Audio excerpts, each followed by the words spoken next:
wash my face.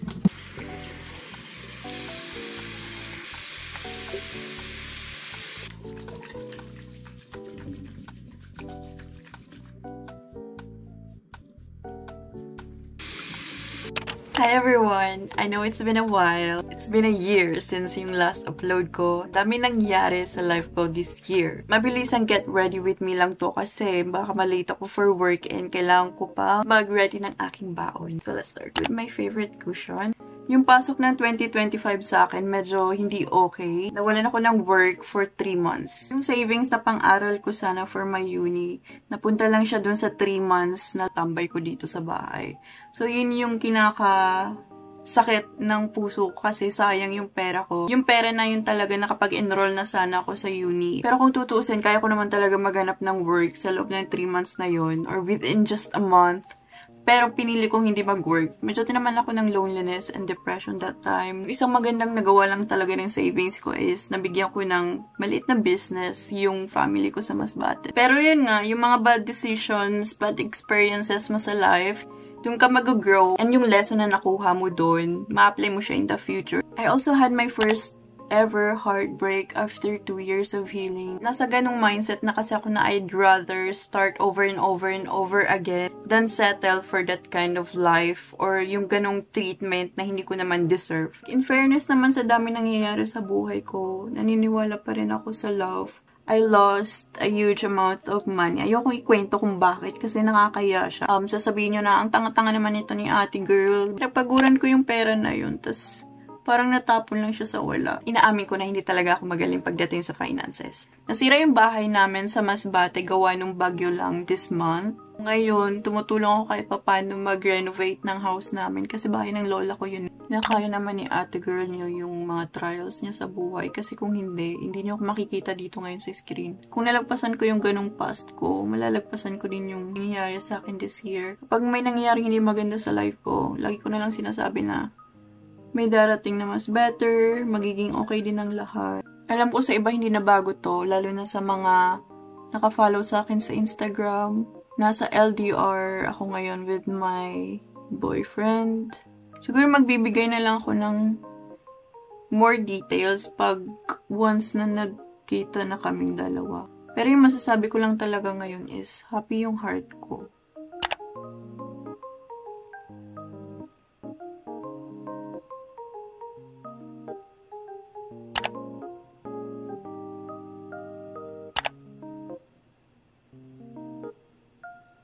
About naman sa work life ko, medyo mahirap lang siya kasi kailangan kong gumising ng sobrang aga. Although, nag-start yung work ko ng 8 AM, kailangan ko magising ng around 5 AM para mag-ready. Happy ako ngayon sa work ko kasi hindi ganun kahirap. Okay din yung working environment ko, okay yung mga tao. Maganda din yung pay niya. Lagi kaming overtime, malaki yung sahod ko every month.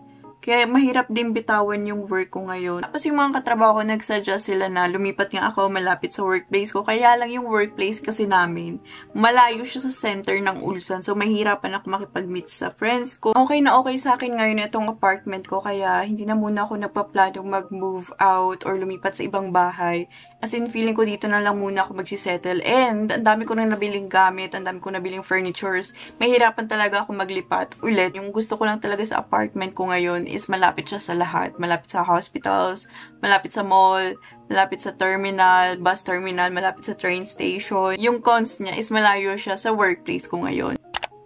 Kaya pinagtsatsagaan ko na lang talaga mag-commute every morning. Pero kung may sasakyan nga ako or magde-drive ako papuntang work ko, 20 to 25 minutes lang talaga siya. Mentally and emotionally, hindi ako ready mag-drive, especially dito sa Korea. Iisip ko kung magli-lip gloss pa ba ako or tama na to. Try ko lang maglagay ng konti. Ganyan lang. Oh my gosh.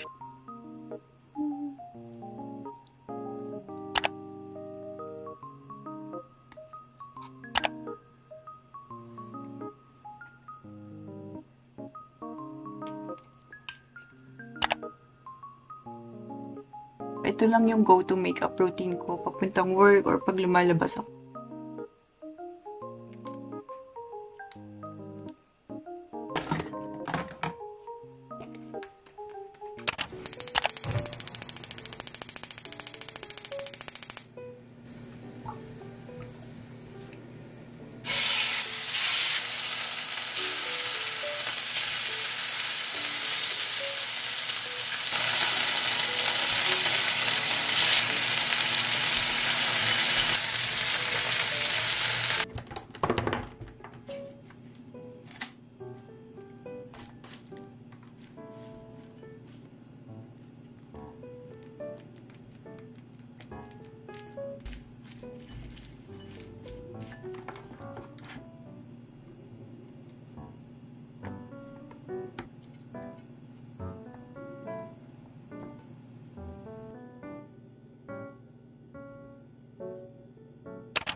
miss you after all that we've been through. Wondering how you can do it, kissing and agree with someone new. She the one you've been dying for, keeping you out here more and more.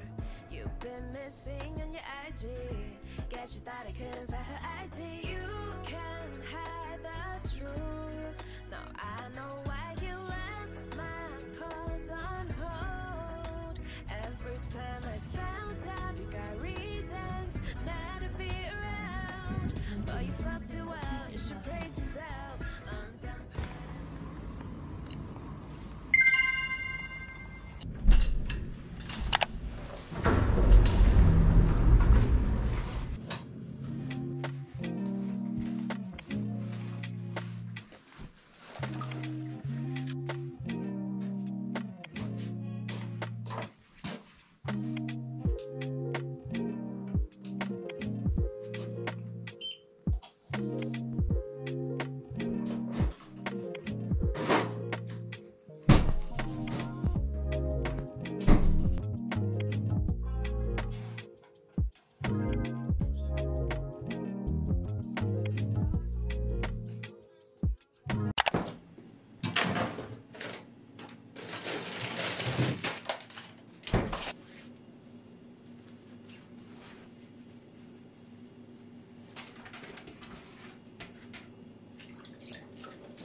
우리가 원투쓰리랍니까? 창고도 싹 다 구해놓고 올라가는 비용까지 다 지금 가도 몇 시야? 혹시 너 특히 그럼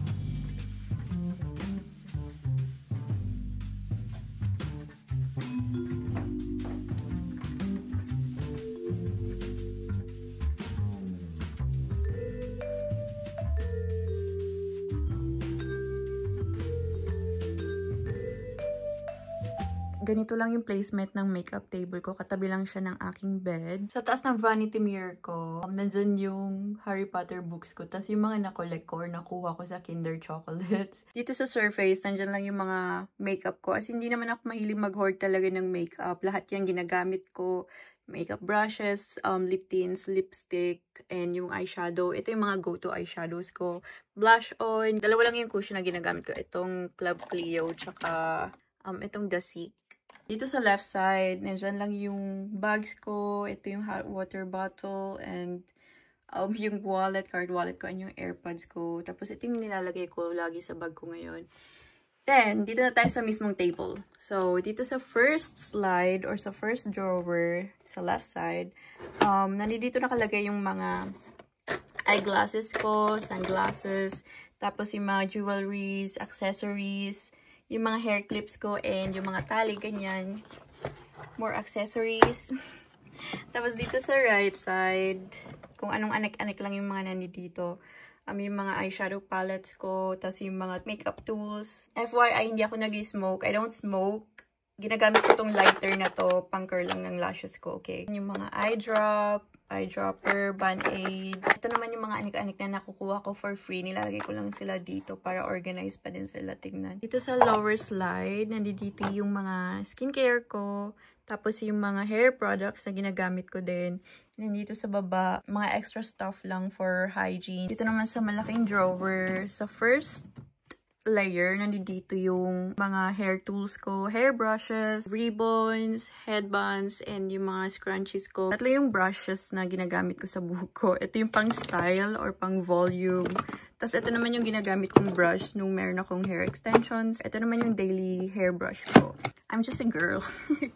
Dito sa baba, more on yung mga pang gadgets lang siya, like yung mga cables, yung mga remotes, tapos yung mga ginagamit ko sa pag-vlog, yung mga pouches, yung wallets, yung mga phone cases ko. More on mga pang-techy yung mga nandito sa lower slide. Kung mapapansin nyo, sobrang organized ko talaga kasi pag organize yung space ko or kung malinis yung room ko, nakakapag-focus ako, nakakapag-concentrate ako. Simula nung nag-living alone ako, marami na-curious sa inyo or marami nagtatanong sa inyo kung magkano yung monthly expenses ko, kung ano-ano yung mga binabayaran ko sa isang buwan. I-share ko siya sa inyo ngayon kasi kakatapos ko lang din magbayad ng mga bills ko. So, unang-una yung aking rent dito. So, dito sa bago kong apartment, hindi naman na siya bago talaga kasi magto 2 years na ako sa January. Yung rent ko dito ay 300,000 won every month. Sa 300,000 won na yon kasama na yung water bill ko and yung wifi. Yung deposit ng apartment na to ay 3 million won. Makukuha ko siya pag umalis na ako dito sa bahay na to. Aside sa rent, meron akong binabayaran na gas and electricity, syempre. Pag summer season kasi, mababa lang talaga yung gas ko. So, yung gas ko is yung pangpainit ng room, pangpainit ng water, tapos yung gas range ko. Doon sila nagbe-base ng aking bill sa gas. This month, yung binayaran ko ay 48,000 won. Tapos sa electricity naman, medyo mahal siya. Pag summer, lagi talaga naka-on yung AC ko pag nandito ako sa bahay. Pag winter, pag taglamig season, mas mahal yung gas ko. So, umaabot siya ng 80,000 won, 100,000 won, depende sa paggamit ko nung heater ko dito sa bahay. Tapos, mababa naman yung aking electricity. So, nakadepende din talaga sa season yung aking gas and electricity bill. Aside from general or yung parang public insurance na kinakaltas galing sa sahod ko, meron din akong private insurance na binabayaran monthly. So, ito yung para sa cancer and yung para sa teeth ko, yung pang-dental. Yung total ng insurance na to na binabayaran ko every month is 53,000 won. Malaking tulong to kasi just in case, diba? Kasi hindi mo naman alam yung life, so kailangan talaga insured ka. Malaking tulong din talaga yung dental kasi nung nagpabunot ako, nagpa-ayos ako ng ngipin, as in, meron siyang discount, merong bawas. So, sobrang helpful niya. Siguro ilang years ko na din hinuhulugan tong insurance na to. And the next naman, yung aking transpo card or yung bus card ko. Kasi diba araw-araw ako nagbabus, nagko-commute. So, sa isang buwan, yung transpo card ko umaabot ng 95,000 won to 100,000 won. So, depende kung gaano ako kadalas mag-bus. Meron ako isang credit card na doon kinakaltas lahat ng subscription ko, yung phone bill ko, tapos kung ano mga anek-anek na mga subscription, ganyan. So, sa credit card na yon 200,000 won, kadalasan yung binabayaran ko. Para naman sa foods or sa grocery ko every month, umaabot siya ng 250,000 won. As in, lahat na yon, yung mga necessities ko, yung grocery ko, yung foods ko, mga kailangan ko dito sa house. So, total, 250,000 won siya every month. For me kasi madalas din ako magluto talaga. Hindi ko tinitipid yung sarili ko talaga sa foods. So, yung mga nabanggit ko, yan yung parang fix na binabayaran ko every month. Wala pa dyan yung panggala ko, yung mga coffee, yung mga solo dates ko, yung mga panggala namin ng mga friends ko, yung mga add to cart ko sa Kupang, wala pa dyan. Tapos, ano pa ba, yung mga order ng foods, minsan pag tinatamad magluto. Depende pa rin talaga sa lifestyle mo or kung paano ka mag-handle ng finances. Like, katulad ko, hindi talaga ako magaling mag-handle ng pera, ng finances. Although, dati nagsisavings ako, ngayon kasi medyo tight ako sa savings, hindi ako nakakapag-save. Marami akong binabayaran. Tapos yung nagpapa-renovate kami ng house. Ayun, after 1 year, nakapag-vlog na din ako ulit. See you next year. Charot. Sana makabalik na talaga ako ng tuloy-tuloy. And thank you sa mga laging nag-aantay sa akin.